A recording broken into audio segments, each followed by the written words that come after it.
এই এই লবণ খান, আসেন। এই লবণ, এই যে লবণ, আসেন আসেন, আপনার লবণ খান, আসেন। হ্যাঁ লবণ খান, সবাই লবণ খান।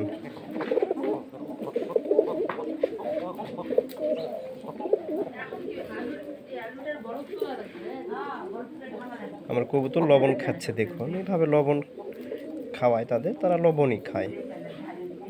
যদি লবণ খাওয়ায় তাহলে তারা খুব ভালো মতো হজম করতে পারে আর কি।